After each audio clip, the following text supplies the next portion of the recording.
Okay guys, we're almost at the end of this particular project, and now what we want to do is define a working area. So we've done an awful lot of work in our formulas over here and over here and over here, and ideally what we want to do is hide those from the view of the user, because all we want them to see is this particular area just here.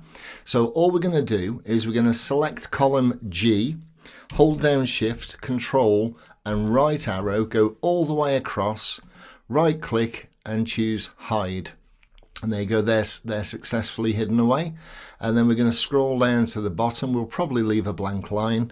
I'm going to select that line, hit Control Shift and down arrow, and then I'm going to right click and hide there. So there you go. Now the only working area, the only one that's visible to the user, is this particular area here. Now we're going to do a little bit more tidying up, so let's just come over to the timesheets. I don't think we have any stray data there, no, so that's all good. Expenses, we have these things that we've added, so let's cut that, and whoops, let's just delete those, delete, and yeah, that looks pretty good. Okay. So what we're going to do in this lesson is we're going to have a look at how we protect a workbook so that a user can't actually either unhide and play around with the formulas that you've worked so hard to create and basically break everything.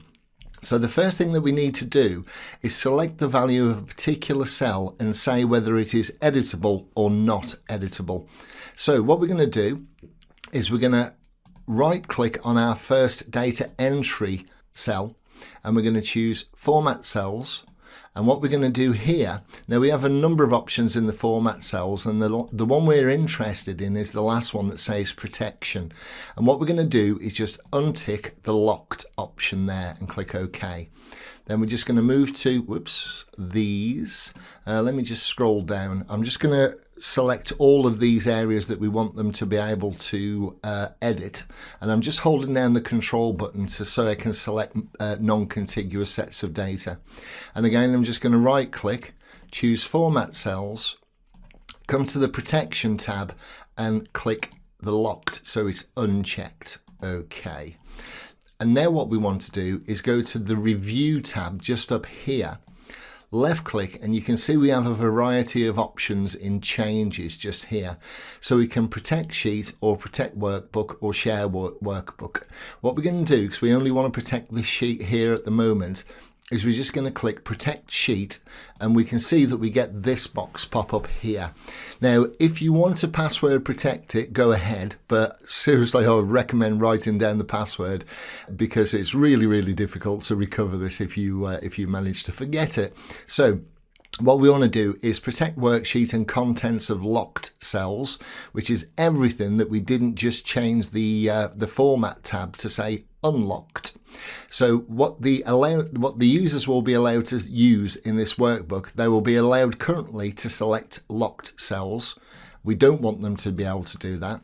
We do want them to be able to select unlocked cells, which are all these areas in blue. We don't want them to be able to format cells or format columns or any of these other options in here. So all we're going to do is say allow users to select unlocked cells and click OK. Okay, now you can see because we were in this cell, immediately our cursor's flipped over to this cell because it is the last cell or the first cell after this cell that the user can edit.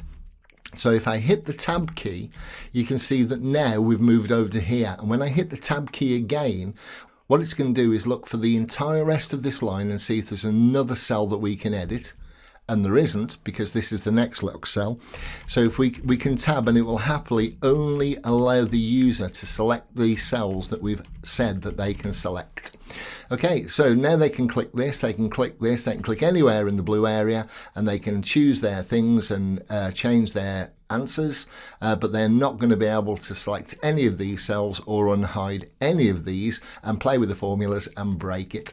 So there you go, that's how you protect your worksheet. Okay, see you in the next lecture.